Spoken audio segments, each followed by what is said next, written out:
All right. Good Friday evening, everyone. My name is John Newman. This is Breaking Cardboard. This is a once a month live podcast, if you will, every second Friday of every month, 9:30 p.m.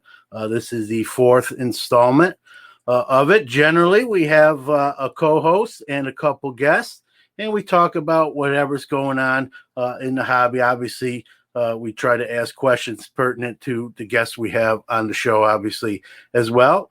We don't have anybody kind of come on screen with us, but if you're active in chat with comments, I will put those on the screen, and myself and the guest host will obviously respond to those as well. So let me bring on my guest host for episode 4 today, Mr. Mike Sommer from Wax Pack Hero. Welcome. Thank you. Thanks for having me. I'm excited to get a chance to co-pilot this episode with you tonight. Well, I'm letting you sit right in the first captain chair. I'm just going to watch, I think, today. But no, thank you for coming on, Mike, and co-hosting with me. And let's bring in our guests here for episode 4. Let's see. I don't want to forget nothing. Sports card culture, card ladder, House of Jordans, the crossover with Chris and Josh, and so we got Chris McGill and Kristina Thorson. Welcome. Thanks, John. Thank you for having us. Oh, thank you for. I know you're like me with a bunch of different shows and content, so to coordinate this is not as easy as probably some people always think it is. So I appreciate you coming on, Mike, as well too. So first question, I'll kind of kick it off, and me and Mike will alternate, and then obviously anything we get in the chat room, I can put it on the screen, and we can play off that as well. With Card Ladder, you do a great job with the analytics. I'm not going to mention names. I don't have no free advertising here, but we've seen, a bunch of new entrants into that space when it comes to price analytics. I'm assuming you kind of figured that was par for the course or was coming. Just some of your thoughts, and how do you view that, or are you sort of focused on what you're doing? And how do you navigate those waters, so to speak? Ooh, that's a good question. I think I'm supposed to say something here about how competition is good and produces the best outcome and this, that, and the other. But, working on Card Ladder is our livelihood. It's obviously a little bit scary to see other people come along and try and take a piece of the market that we're trying to take a piece of too. So I guess that just kind of lights a fire to do an even better job and work even harder than we do right now. And I'll tell you this, I can definitely genuinely say that the more people are out there organizing and making data accessible and making this hobby more accessible, I think that grows the pie bigger for everybody. So the only caveat that I'd put on that is it's really important that people take it very seriously and they do a very good job, because it's really easy to set up, a couple of lines of code and start pulling in data from everywhere and just dumping it into a folder and then throwing it up on a screen for people. And I don't think that's doing enough. I think there needs to be vetting. I think people need to take it very seriously. And if whoever wants to just set a computer to autopilot and think that's just going to get the job done, it's not. And that's not the way to approach it. So that's the only caveat I'd put on that. Kristina, anything to add? John, you're trying to get me in trouble. No, I have nothing to add. That's my job, unofficially. I think you hit on something important there, Chris, and that's growing the whole pie, and growing the whole piece. I know one of the things that I've heard Dr. Beckett say, and it was probably even on one of the conversations that you had with him, one of the reasons that he started the price guides was to build an education and level the playing field for people And I think what the type of thing that you're doing with Card Ladder is taking that to the next level and leveling that playing field even more in our modern times where you're needing to pull in data from a variety of sources. You know, a lot of people, you say eBay, that's the place to go. That's where you need to look to see the current prices. As these other platforms come online and we have more and more places to sell cards, both and buy cards, both in person and online, that span of where we need to get data from is continuing to grow. I know when you guys first started, it seemed like a lot of your work was manual to get pricing updated. Now that you're pulling from a variety of sources, can you talk a little bit about what that process looks like, how you go and aggregate that data from a variety of sources all around? Yeah, definitely. Well, first of all, I want to tip the hat to Dr. Beckett, as you did.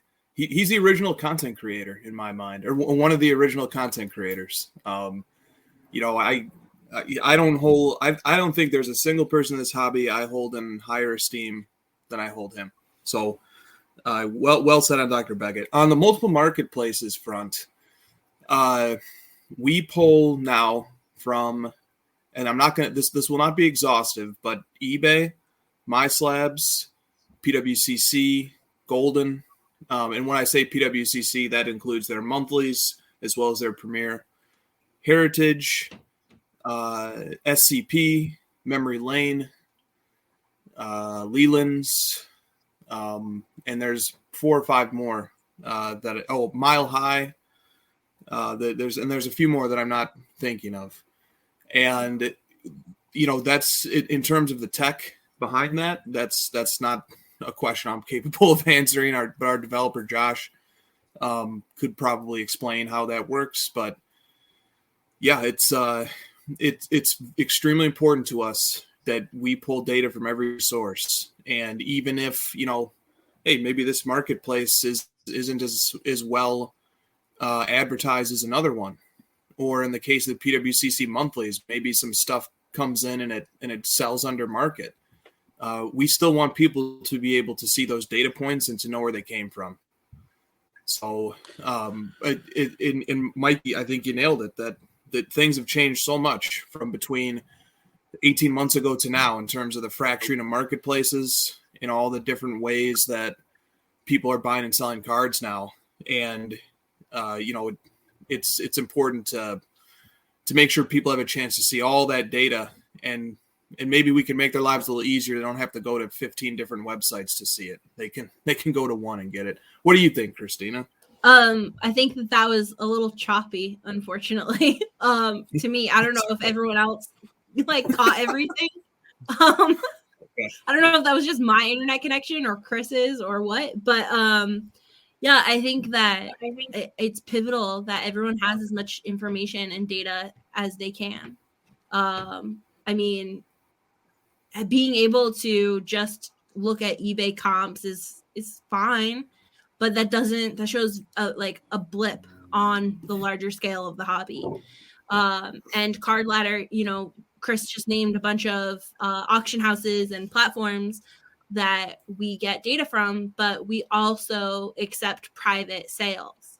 So if you're at a card show, you can report your sale to Card Ladder. It goes through an even more demanding vetting process than we currently put on the marketplaces, but it's a good data set as well.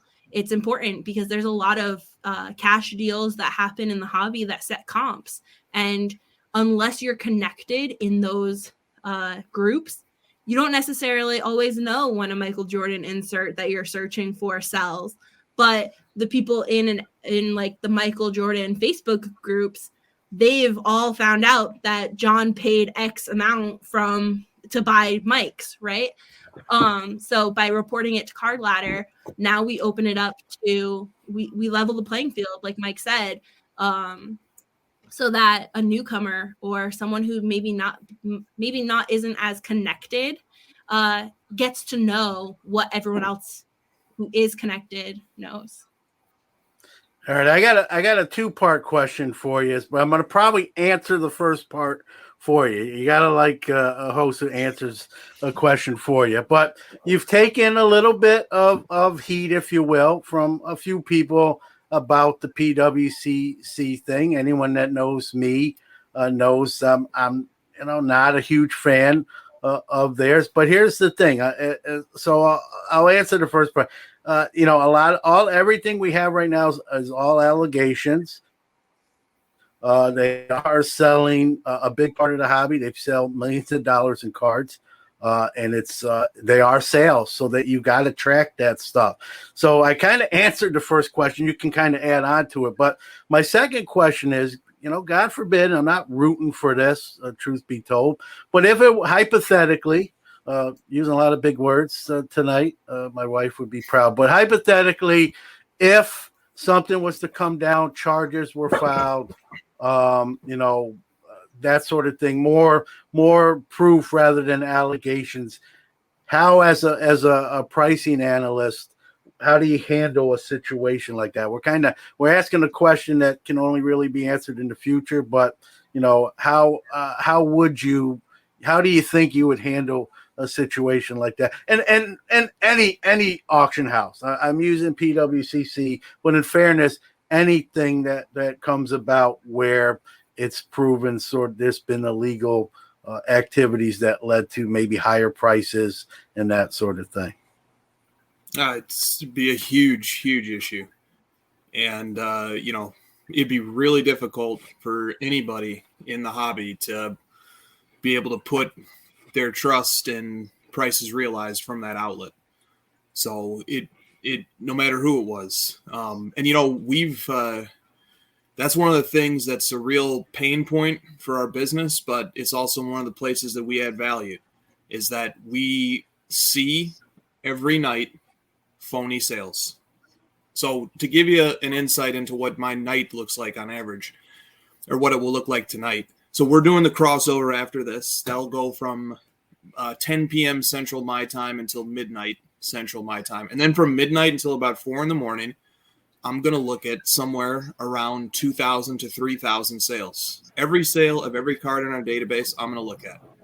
And through that process, I have a lot of data that is easily available to me to be able to vet those sales. I'm able to see what the last copy sold for. I'm able to see the date of that sale. I'm able to pull up the listing very quickly, look at the bid history if it's an auction. I'm able to very quickly see if there's cheaper copies available on eBay.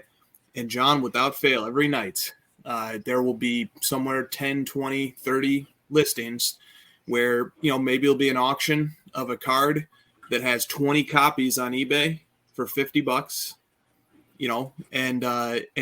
but the one that I'm looking at sold for $500.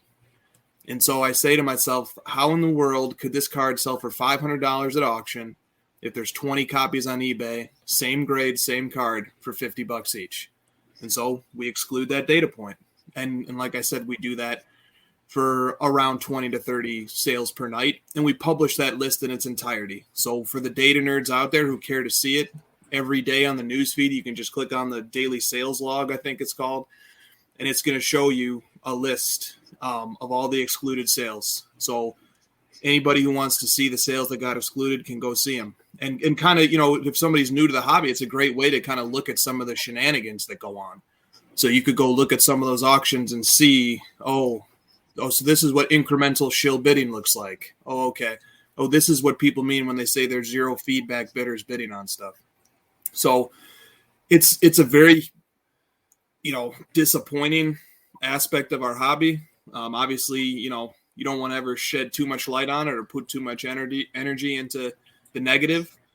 But, whether it's on eBay or an auction house, if there comes down, legal evidence that, this, or it doesn't even need to be legal evidence. If it's just clear and convincing evidence that any rational, intelligent person could look at and say, yeah, this is on balance here, this is probably fraud.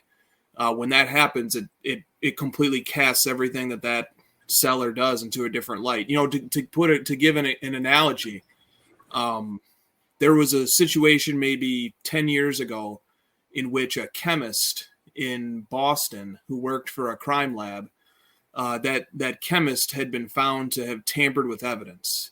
And what they had to do as a result was they had to throw out every single case that she worked on.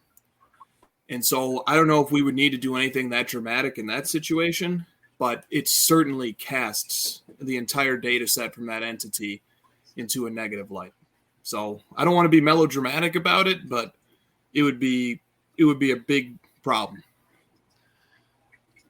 You hit on something there too that I think is pretty interesting. You know, you've expanded greatly what is included in Card Ladder, you know, from 8 major sports, you know, that you've got cards in there that you're building a history for. And you just talked about spending 4 hours every night going through and validating whether or not this data is good data to include.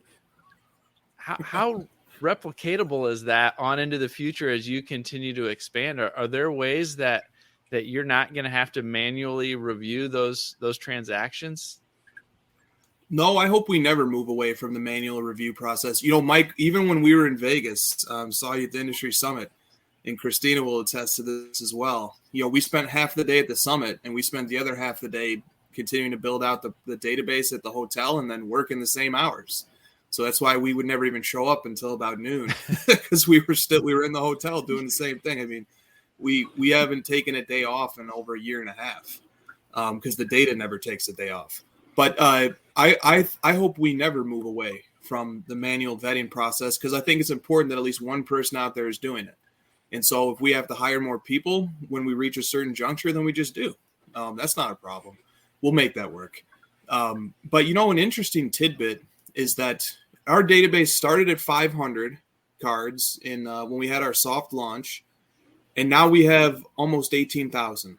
But, you know, if you look on the dashboard at the daily sales volume figures, they really haven't fluctuated that crazily from when we had 500 to when we have 18,000. In other words, even though the database has scaled 36 times, it's gotten 36 times larger, the sales volume on a daily basis maybe has gotten 2 times larger on average.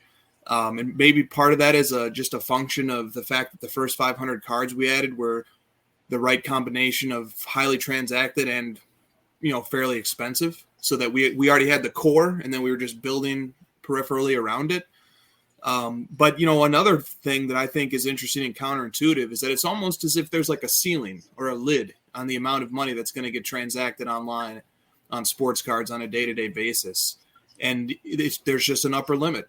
And once it's reached, you know, the coffers have been exhausted, and that's just how much gets spent. So there even is a little bit of light at the end of this tunnel that suggests that, you know, maybe there's never more than $5 million in the aggregate spent on sports cards per day. Maybe that just doesn't happen ever. And right now, on average, we see about $1 million in sports cards per day come into Card Ladder. And, you know, given that, actually, I should amend my statement. Maybe there's never more than about 2 to 3 million spent per day. And the reason why I say that is because we've done some systematic analyses of how much of how our coverage of the sports card hobby lines up against the total aggregate sales volume in the hobby. And on some of those, when we compared some numbers in terms of how much aggregate sales volume we track versus how much was happening on eBay over the course of the year, from at least one approach, we had coverage of almost 50% of eBay's sales. I tend to think that number is closer maybe to 25 to 30%. We have a coverage of about 25 to 30% of the total sales volume spent on eBay, but it might be more. And so there really might be a world where you never need more than 1 to 2 people to do it on a nightly basis. But it's definitely a question we think about a lot in our business model, and we're very sensitive to. So when do you sleep, I guess, is the next question that just popped into my head. That one's not even on my list. That one just popped in my head. Go ahead, Kristina. Well, Chris usually sleeps from about 5 to noon, 5 a.m. to noon. And then I'm usually asleep about 4 a.m. to 10 a.m., 10:30. I'm usually up by 10:30. Yeah, I have to nickname you like Dracula. Those are Dracula hours. They really are. Yep. I always joke that like Chris is going full on vampire, and I'm not far behind him. Man, God bless you. Go ahead, Mike. I was just say I wanted to talk a little bit about the content side of things too. You know, when I first connected with you guys and when I first heard about you guys, it was through the House of Jordan's podcast, which is no more. You know, and that audio only feed is the way that I was consuming and being a part of your community. That's since gone away, but that was also before you even had the card ladder product, right? That has all come on since then. You have the YouTube channel now where you're putting out multiple shows, highly produced shows. How does content creation fit into your overall model? Do you run them separately as two separate things you talk, or is that part of the integrated plan for how you're going to approach building the overall business? What do you think, Kristina? That's a good question. That's a great question. I mean, I think that in some regards they are connected, especially sports cards culture, where we heavily rely on card ladder data in that show, which I think is what you're talking about with the heavily produced content, which is all thanks to our amazing content officer, Nick, Stiff Arm Wax, who really just brought us into the future, and maybe not the future, but brought us into like actual production of the show and where we were previously. And then crossover, crossover is kind of like happy hour for Chris and Josh. And like, I'm still stuck at the office during crossover, if you guys haven't noticed, but they're having fun, they're laughing, they're talking to our friends who are watching and asking questions. And it's really more of that ask me anything about what's happening in the hobby for Chris Hoge and Cardboard Chronicles, not Chris CEO and Josh CTO, I would say. So I think there is especially a divide on that level, especially as we get into hour 3 and like, the Trulies are flowing and some people get a little loose with what they're talking about. That's definitely not like card ladder branded and approved sometimes. But yeah, I think that, we're just, everything we do, Mike, we always say like our philosophy is like what's good for the hobby, and having Josh and Chris talk openly about what's happening, not just on card ladder, but in the hobby, and talking to our amazing community, which is just the hobby at large, is really important to us. So content is important to us, but it's more than just like something we do. It's the passion that drives us. Got a comment from Yam. He likes, he says Kristina's backdrop wins. Yeah, I'm going to finish last tonight in that category. But again, seeing, doing the analytics, you're knee deep in seeing what these sales are going for. I get asked all the time, are we in a market correction, John? Is it the old crash correction debate, not even a debate, but discussion. What is it? My answer always is probably more of a correction. What difference, what word we use? It's more of a percentage based type answer. I mean, you have your finger more on the pulse doing what you do. I guess I'll pose the question to you. I think you're better suited to answer it than I am, quite frankly.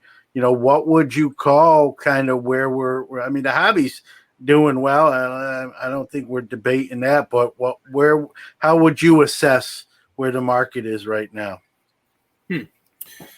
It's definitely a mixed market. I think Rob of Burbank Sports Cards once put it really well. He said the hobby is not monolithic, but it's a bunch of different silos. and different areas are going to be performing in different ways. But there are some aggregate trends for sure.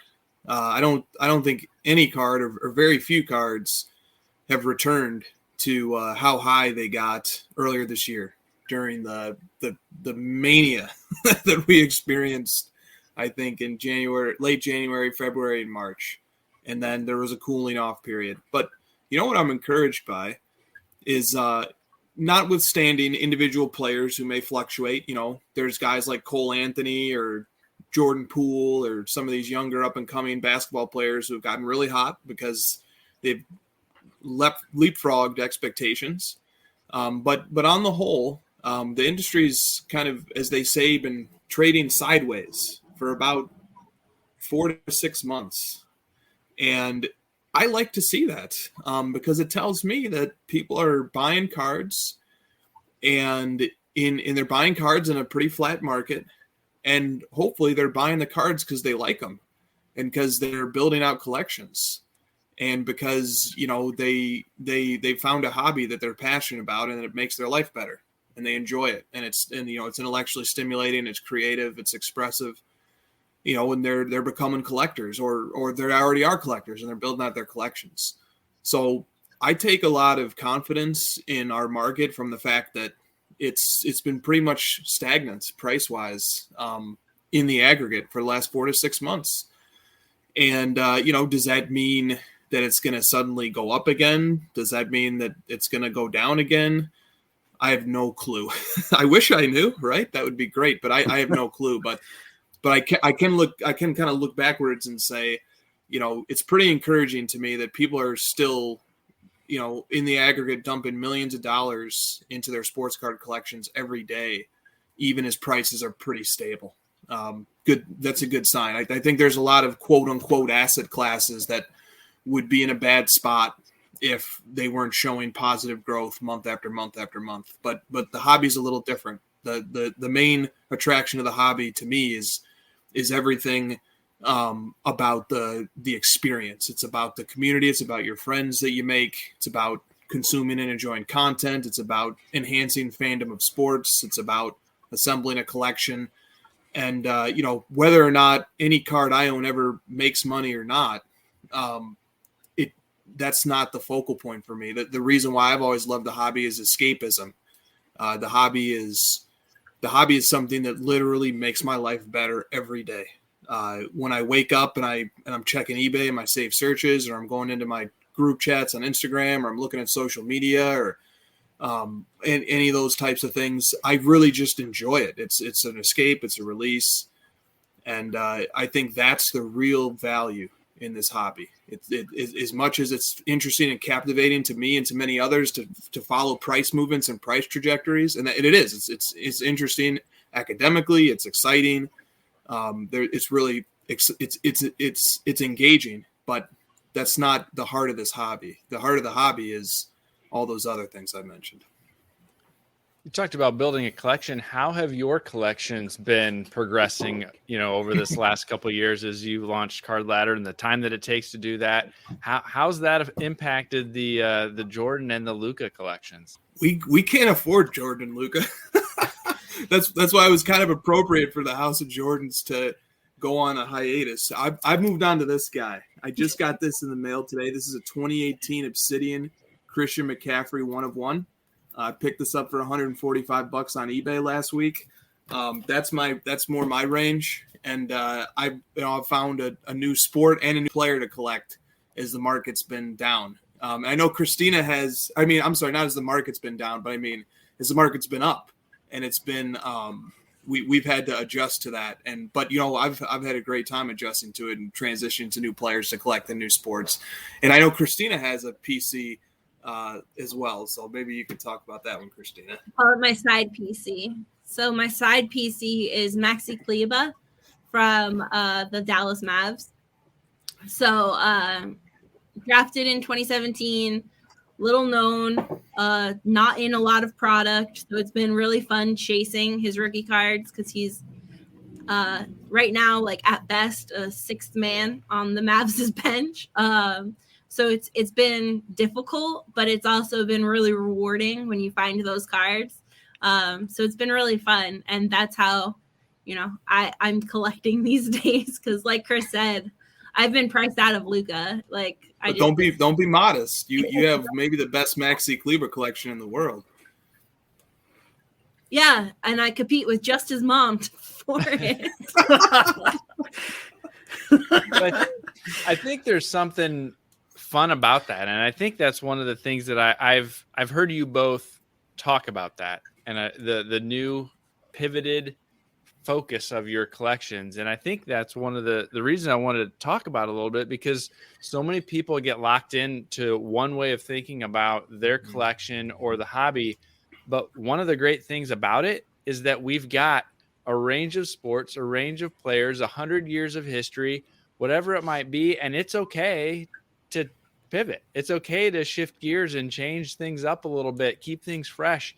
That's okay. And so to hear people who have, had, high profile collections and a focus say, you know what, I'm going to take a break from what I was doing and I'm going to focus on something different and I'm going to have fun doing it. I think that's great to hear, and it's great for everybody else to hear. So well said. There's a lot to learn too. I mean, this hobby, man, you could spend a lifetime studying it. I suppose that's one of the things that your podcast has always made clear to me is just there's a wealth of information and sets and history waiting to be uncovered. And so this hobby, you can go as deep or as far into its history as you want to go. and you could spend a whole lifetime finding and expanding and branching out to new products and new sets to collect. What you guys do, I mean, obviously you're very busy, short sleep schedule, it sounds like. Has obviously you're doing great things, and you have to have a passion to do that kind of stuff. Has it? I can speak to this myself too. Doing content creation, it leaves less time, at least for me, to do, cards on a sort of personal level. I still do it. There's less time in that pie. The pie is only so big. Have you, had to adjust kind of how you do cards on your own to, your collecting habits? Have you had to find something that works, like a balance, or talk to the difficulties of doing what you do and your own personal collection and cards on your own, so to speak? Oh yeah. You have to force yourself to take the time. And you have so many hobby hours in a day. And so, am I going to spend it making content, maybe working on some show notes, or am I going to spend it looking up, stuff that maybe I'm chasing and see if I can find a certain card, or am I going to sell something, to maybe try and build up a little war chest for my next piece I want to collect. And there's just not enough hours in the day. And so, yeah, I found myself getting carried away, getting too focused on the content and not focusing enough on the experience. And then I just have to recharge. I wonder how you guys, Mike and John and Kristina, I wonder how each of you navigate that as well, because, that's actually a really interesting wrinkle in this whole content creation thing is that, if I'm strictly a content creator and I'm not collecting anything, or I'm not actively collecting anything, some of the authenticity is going to be missing. So, and plus, the thing that's most fun, as fun as it is making content, the thing that's the most fun is just adding to the collection. At least it is for me. That's where it all starts and ends. So I don't know. I wonder what you guys think about that. Well, for me, my son's about to turn 22. If he was a young kid like he once was, it would be very difficult. I always say, I coached youth sports. I coached varsity high school football and baseball. The content creation sort of took the place of that when I stopped doing that. When I see content creators, Chris, Kristina, Mike, like with young kids, like doing what they're doing, like, on one hand, I'm sort of amazed and admire it. And then I'm just like hoping the kids are still getting mom or dad as well. I've done card shows for a lot of years. I had an acquaintance of mine who was just doing so much traveling and shows, it cost him his marriage. I was literally set up in the same quad when, he said, "Hey, my wife's giving me sort of an ultimatum." And I said, well, what are you going to do? Where do you value this to your marriage? And, I think he wanted me to sort of answer that question for him. I couldn't do that. I said, you gotta, you can do that. Wound up getting divorced. So I'm not saying he picked the cards over his family, but that's the way it went down. And so I've seen that. I've seen that even playing competitive sports. I still play softball. I've seen guys that just play every night, and then weekend tournaments, they miss all their kids' sporting events, dance recitals, and they're single again. They're divorced or they're broke up if they're not married. So I've sort of seen that along the way, and it's kind of taught me sort of how to budget my time and balance that stuff out. It's a little easier for me for two reasons. My son's older, and my wife's very supportive. While she doesn't know anything about the hobby per se, she supports that. I enjoy doing it. I do card shows. I've really actually started now that here in New York they've lifted restrictions. I've started to set up at those again. So I think you touched on it too, Chris. You got to sort of have a game plan. Like, I'm going to do this for this amount of time. I'm going to do this amount of time. The other variable, if you sell cards like I do, like you got it that time. I like when you buy cards, right? You want your cards right away. Well, I want to ship them out right away to those that are buying off me. So the shipping time is kind of got to be baked in, because if it's, if I got to package up 15 things, or I got to package up on a slower day 1 or 2 things, right? That's where the time is got to be. I mean, there's no, hey, I'll just mail those 15 things out tomorrow, because I feel like if you do that, tomorrow is going to become tomorrow, and now stuff's sitting there 2, 3, 4 days. And I know, being as a buyer too, I like to get the mail slow enough on its own. I don't need to add to the slow speed by not getting that stuff out in a prompt time. So that's sort of my first thing, is to make sure I take care of that. And based on how long that really takes, it kind of, leaves time for other things. I've said this on my show, probably between episode 50 to 60 of Sports Card Nation, I was getting, consumed a little bit by the content creation. I'm very transparent, and I share a lot of personal stuff, where I came down one day, everything I do is upstairs in the office studio. And I came down one day, and my wife, she didn't yell. She just said, I barely see you lately. What are you doing? What are you doing? I mean, she knows what I'm doing, but just the saying. And sometimes you don't even realize till someone else, I think, sometimes sort of tells you, and then you realize, like, wow, all right. And so, I fixed that problem. We have a whiteboard here. And so, like, I'm doing this, it's on the whiteboard, show 9:30, interview Tuesday night, 7 p.m. Just the communication. That was one of the other things.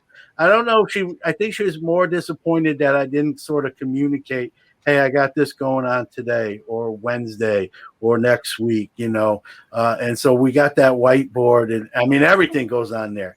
Doctor's appointments, card interviews, this show, everything. My son puts his stuff. So we know as a family, even my mother-in-law who lives with us, her appointments or what have you are on there. So we know what everyone's sort of schedule looks like. And I think communication, I know it's a cliche line, right? Communication is key, but it's a cliche line because it's so true. And so when we really did the whiteboard and just kind of know where everyone was doing and what they were doing, it's really sort of balanced that out and kind of cleared that issue up. And some people wouldn't talk about that, right? It's kind of, sort of a little embarrassing, if you will, but if it helps someone else out, it helped help me out. So I don't mind sharing some of those experiences. I talk about them on the show with other people. You get if you can dish it out a little bit, you got to be able to take it as well. Yeah, for me, I think there's just that balance that I try to put in, and fortunately, I'm an early riser. So you guys are going to bed at 4 to 5. I'm waking up about 4:30 or 5, and I've got a good couple hours before the rest of the family gets up and before I have to be at work, where I can focus on podcast recording. I can focus on the blog. I can focus on filling orders that came in overnight and getting things ready to ship off. And so that's when I get a lot of stuff done. And then, on the weekends, I've got the shop open noon to 4 on Saturdays and Sundays. And that kind of gets two birds with one stone. It lets me itch that business or scratch that business itch. But when I'm going through collections at the shop, when I'm, picking up things that people are bringing in to have me take a look at, that's letting me also take a look at some new stuff and get a chance to see some new inventory and get some cards in that I otherwise wouldn't. And so that, from a time perspective, those kind of work out well.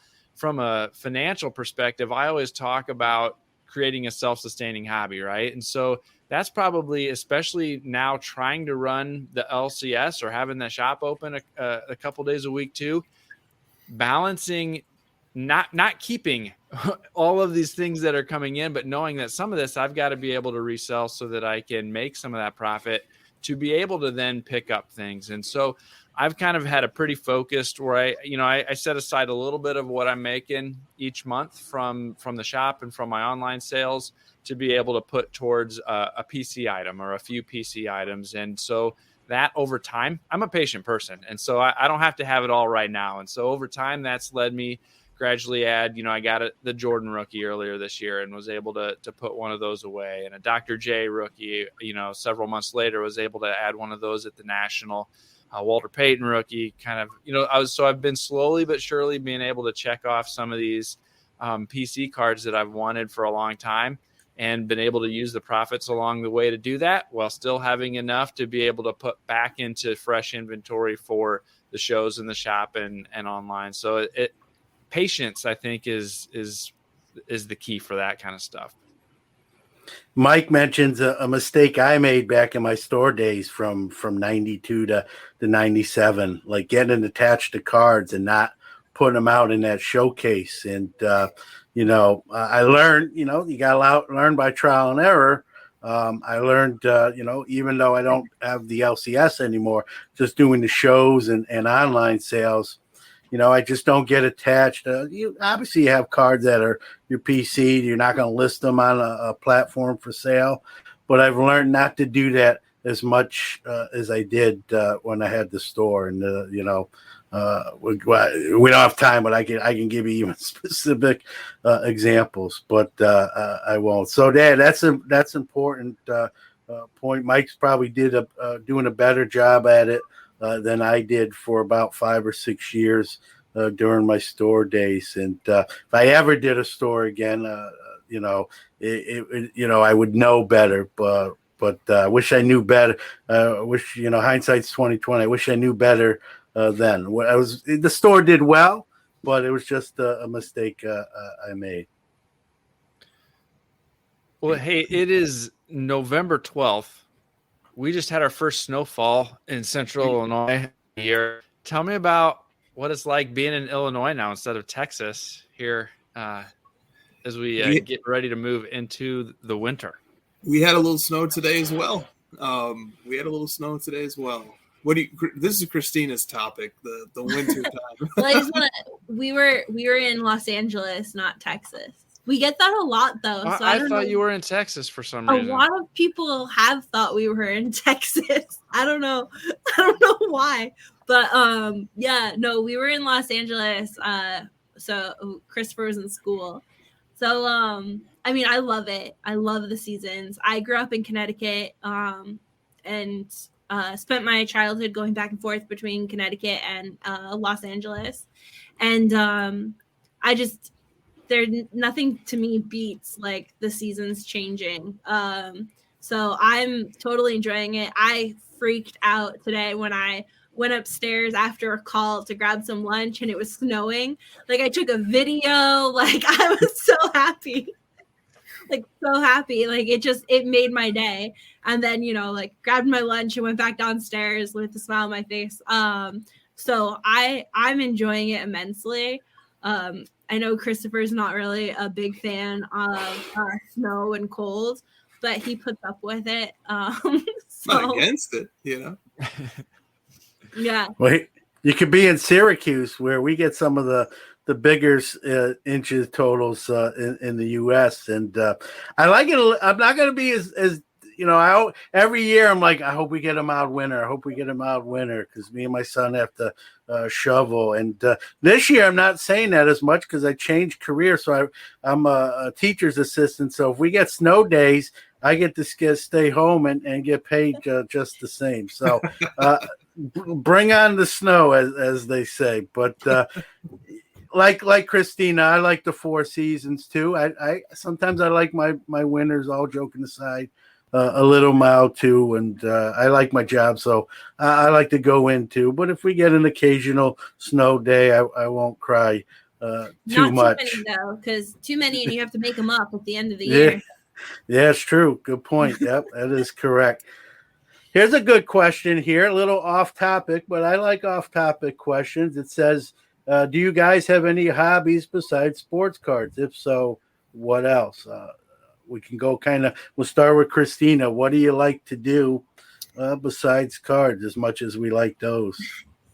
I don't think I like anything as much as I like cards, to be honest. But I guess for second place, which is really like way down the list, I really enjoy reading and hiking. All right, those are good ones. Chris? I like watching sports. That's a hobby. That's a hobby. I feel like that's kind of cheating. Oh, well, I was sitting over here thinking to myself, and I was like, well, when I'm not doing card stuff, I'm listening to sports podcasts and watching the NFL and the NBA. I might have a problem. Well, that's a good problem. There's worse problems you could have, Chris, in your defense. So. I guess so. Mike? Sure, yeah. I think mine have changed and evolved a little bit over time. For quite a while, music was a pretty good hobby of mine. I played piano and I played guitar and sang a little bit, and used to do a whole lot more of that than I do now. But in the summer, I really enjoy being outside. So gardening, working in the yard. I mow a few different other yards in my neighborhood and take care of some other yards too. I just really enjoy working with my hands outside and digging in the dirt and doing some of that kind of stuff. So in the summertime, I'm spending a lot of time outside.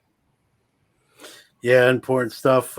Me, I still play men's competitive softball at 48 years old in the young guys league, trying to hang on for dear life, getting recruited for the senior league.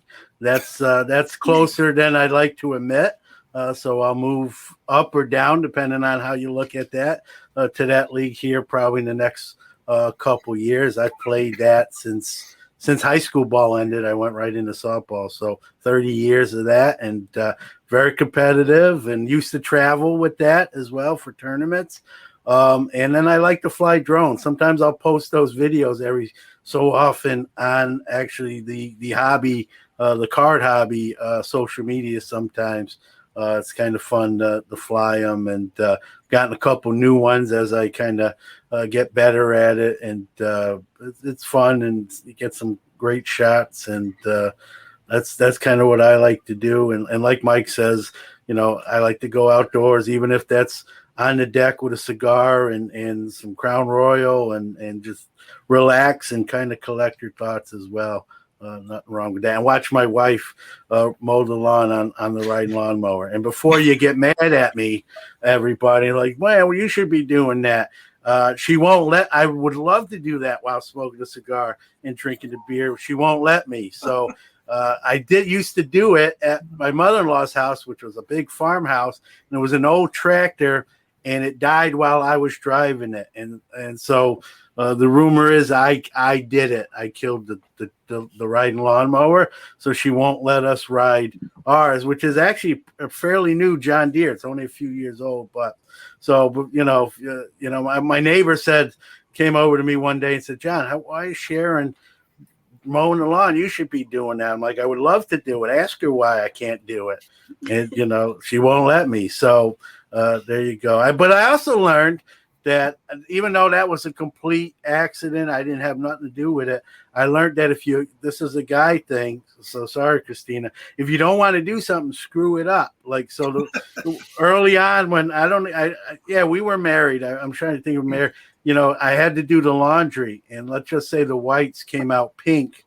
And I believe that was the last time I had to do the laundry. John, that doesn't work because I've shrunk clothes, I've turned them different colors, and yet the laundry is still my job. And he's the one who taught me how to do laundry when we were in college. So how is it my I have no idea. Well, it works for me. I guess I'm sorry it doesn't work for you. I will say the laundry was intentional. The riding lawnmower was just happenstance. So just let the record show. So, but but it's a great point too that you got to do stuff outside of as much as we love cards, right? It's a great thing, but to enjoy other things. And we got Jake Roy. Hey, Jake, how's it going? Jake. So another question. We're kind of coming down the home stretch here, Kristina, even Mike too. I know you probably get asked this a lot. Mike does. I do. To new people. We have a lot of new people coming in the hobby, and that's a great thing. And I always get like, hey, what advice would you give a new hobbyist? And that's a tough question because there's so many ways you can go here. What do you say when you get asked, hey, I'm entering the hobby, give me some advice, give me some pointers. How do you answer something like that when you get that? I've got a ready-made answer for this one. My advice is really pretty straightforward. Make sure that you're having fun. That's what the cornerstone of this hobby is. And people have fun in a lot of different ways. Some people really enjoy the entrepreneurial aspect of buying, selling, and flipping cards. Some people enjoy, scratching their collector itch and amassing sets and putting together personal collection. And some people just enjoy being a part of a community. And so that's the part that they really like is being a part of this niche subculture, or maybe some combination of all those things. So, some people like to research, and if you like to research, you can really knock yourself out with the hobby and its intersection with sports history if you want to do that. But whatever the avenue is that a person takes to enjoy the hobby, just make sure that it's fun. Because if it's not fun, what's the point? It doesn't make a lot of sense. So I always just say, have fun. And, and somebody might come back and say, well, how do I know what's fun and what's not? And so, okay, try stuff out. Try this, try that. There's so many different ways that people enjoy this hobby that, you could spend quite a few hours trying to figure out where your lane or what your niche is in this hobby. So that's what I would fall back to, is just make sure no matter what else is happening that you're having fun. Because if you're having fun, everything else is going to fall into place. Okay. Yeah. Mine Go ahead, will Kristina. be obvious, but I'm going to say them anyway. Collect what you like. Don't listen to the noise. Don't compare yourself to what others are doing. And don't be afraid to be weird. Well, I got that one down to a science, I think. So Yeah, so if you're an introvert and you're I don't want to be weird and just message this person and tell them I like that card or tell them I own the same card or anything like that, or oh, I see you went to my LCS, maybe we should go together once. Don't be afraid to be weird. Don't be creepy, but don't be afraid to be weird. You heard it from Kristina. I thought when you're saying don't afraid to be weird, is don't be afraid to collect Maxi Kleber. Exactly. But I think that's the point though, right? Is like everybody said so far, what do you like? What do you enjoy? What do you have fun with? There was probably a 10-year-old kid and his dad who came into the shop last weekend, and he had just kind of discovered cards in the last year, and they had bought some Series 1 and Series 2 tops, I think, that they had eventually found in Walmart or Target or something. And those were some of the questions of, well, what should he be buying? What should he be focusing on? I'm like, well, what do you like? What sports do you like? I heard basketball is pretty popular. Well, do you like basketball or do you not like basketball? Because it's not going to be fun if you don't like basketball. And so that's kind of what I pointed him to is take a look around. There's stuff here that is a quarter. I've got quarter boxes all over of players, teams, whatever. And there's stuff here that is hundreds or $1,000, right? And at 10, I don't know that the first focus should be on how do I get as many $1,000 cards as I can, right? It should be learning about teams, players, sets, brands, and what sports you like to have fun with, right? And so that was the advice that I gave him and his dad is try a few things out, focus on what players, sports, teams, whatever it might be that you like, and take it slow. There's plenty of time for you to collect. There's a lifetime to collect, but don't just jump in and do what everybody's saying or what you hear online or in a YouTube video or whatever else telling you what to buy. Buy what you like. That's great. I think not much I can add to that. Chris started off right. Have fun. It's got to start right there because this is a hobby. It's an outlet, right? It's a release. What do hobbies need to be, right? You got to enjoy them. If you're not enjoying the hobby, I don't know what to tell you.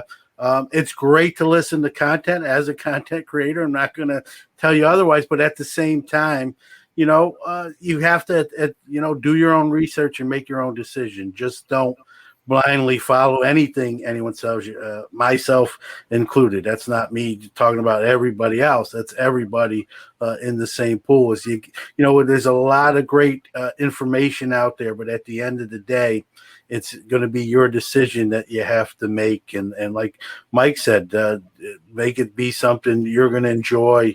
If you love watch, I'm a big football guy, right? So I tend to lean a lot with football. Everyone's different.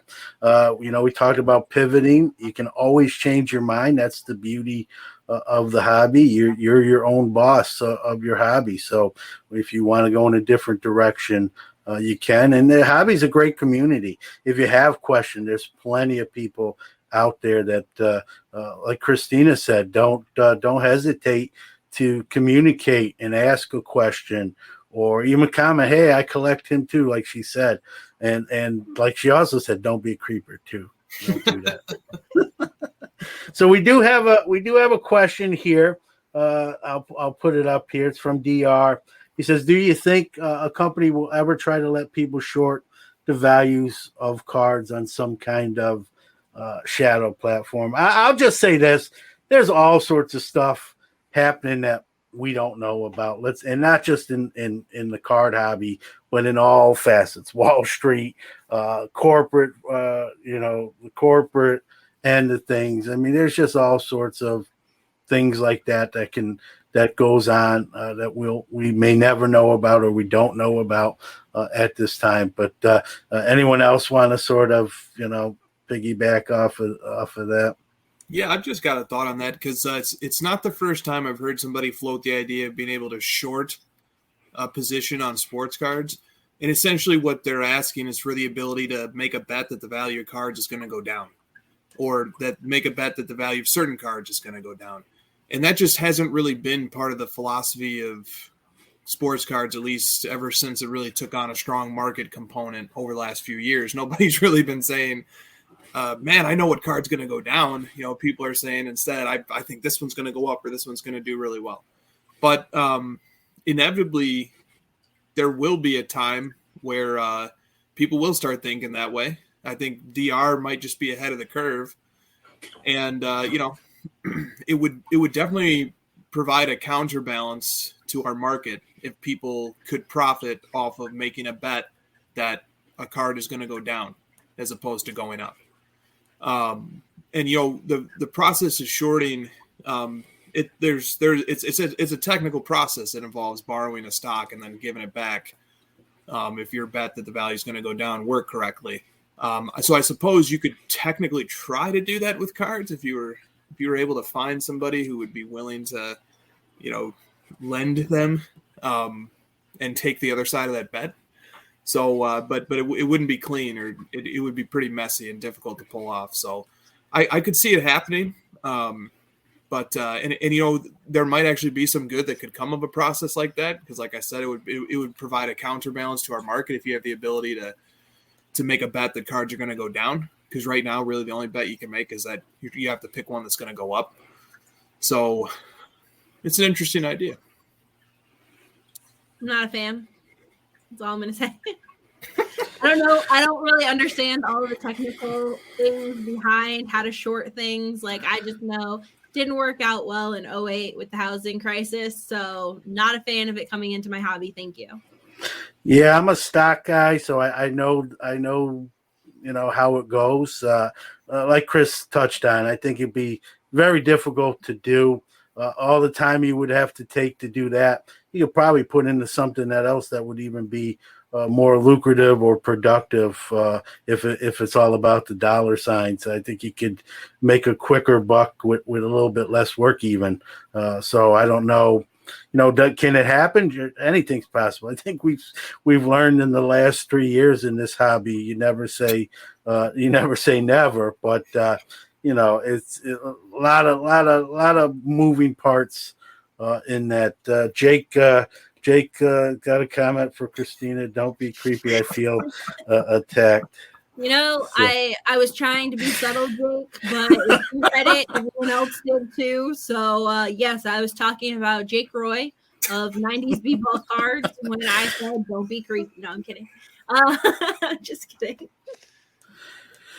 All right, so hey, we're about an hour 5 minutes. You heard Chris; he's got another show to do. Sleep at some point later. He's got card ladder work. Kristina as well. I'm making it out like Chris does everything. Something tells me Kristina does more than she's probably given even credit for. So we'll kind of have everyone give out where we can find you. We'll kind of go clockwise. We'll start with Mike. Give out all where people can find the podcast, the blog, the website, all that great stuff. Sure. The landing page of everything is at waxpackhero.com. You can find the podcast, the Wax Pack Hero Sports Card Minute, pretty much anywhere that podcasts are found. And you can reach out to me on Twitter at @MikeSommer or send me an email at waxpackhero@gmail.com. I'd love to have a conversation and keep the conversation going. There you go. I suppose best place to find me is Instagram, Chris_HOJ. And but if you're on Twitter at House of Jordans, and then check out Card Ladder on all the social platforms and or in your app store, whether it's Apple or Android phone. Just search Card Ladder and you'll find it. I'm Kristina's PC. Kristinas PC. For anyone who used to listen to House of Jordans.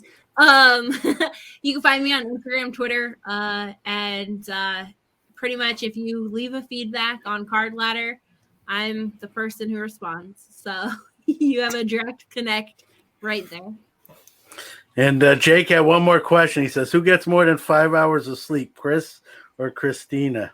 Well, Kristina kind of subtly said I sleep a little more than her earlier in the episode. She said I get about 7 hours and she takes about 6. So who took a nap today? Well, there you go.